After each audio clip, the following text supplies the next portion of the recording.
హైదరాబాద్లో ఇన్స్టా పరిచయం మైనర్ బాలిక ఉసురు తీసింది. ఇన్స్టాలో పరిచయమైన యువకుడు అసభ్యంగా వేధించడంతో బాలిక తల్లిదండ్రులు పోలీసులకు ఫిర్యాదు చేశారు. ఫలితంగా కక్ష పెంచుకున్న యువకుడు బాలికను బెదిరించాడు. మనస్తాపంతో మైనర్ బాలిక ఆత్మహత్య చేసుకుంది. ఈ ఘటన హయత్ నగర్లో జరిగింది. వర్చువల్ ప్రపంచం ఒక మాయ. స్మార్ట్ ఫోన్లు వచ్చిన తర్వాత చాలా మంది ఫిజికల్ వరల్డ్ కంటే వర్చువల్ వరల్డ్ లోనే ఎక్కువగా ఉంటున్నారు. కరోనా వచ్చిన తర్వాత వర్చువల్ వరల్డ్ మరింత దగ్గరయ్యిందే. రోజులో గంటల కొద్దీ స్మార్ట్ డివైస్లతోనే కాలం గడిపేస్తున్నారు. ఇది పిల్లలపైన తీవ్ర ప్రభావం చూపిస్తోంది. ముఖ్యంగా పిల్లలకు కరోనా టైంలో ఆన్లైన్లోనే క్లాసులు జరిగాయి. ఆ తర్వాత నెమ్మదిగా సోషల్ మీడియా అకౌంట్లు తెరిచారు. దీనివల్ల పిల్లలు సోషల్ మీడియాకు విపరీతంగా అలవాటు పడ్డారు. ఈ సోషల్ మీడియా కారణంగానే హైదరాబాద్ హయత్ నగర్లో ఓ మైనర్ బాలిక ఉసురు తీసుకుంది. ఈ ఘటన రంగనాయకుల గుట్టలో జరిగింది. రంగనాయకుల గుట్టకు చెందిన కనుగూరి విజయ్, తిరుపతమ్మ దంపతులకు 2 అమ్మాయిలు, 1 కుమారుడు ఉన్నారు.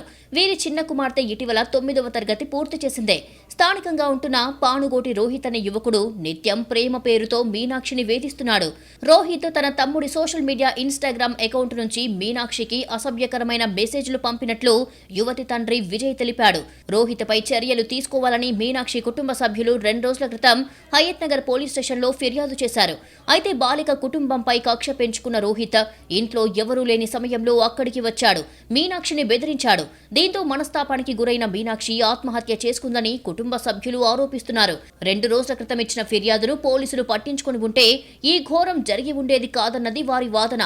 రోహిత్ తీవ్రంగా బెదిరించడంతో మీనాక్షి ఆత్మహత్య చేసుకున్నట్లు కుటుంబ సభ్యులు తెలిపారు. నిందితుడిపై కఠిన చర్యలు తీసుకోవాలని కోరుతున్నారు. ఇన్స్టాగ్రామ్ నుంచి వీడియో కాల్ చేయడం స్టార్ట్ చేసిండు. వీడియో కాల్ చేయడం స్టార్ట్ చేస్తే మళ్ళీ వాళ్ళ నాన్నకి ఏం చేసిన, నేను అవన్నీ స్క్రీన్ షాట్ తీసుకొని వాట్సాప్ ద్వారా వాళ్ళ నాన్నకు పంపించిన.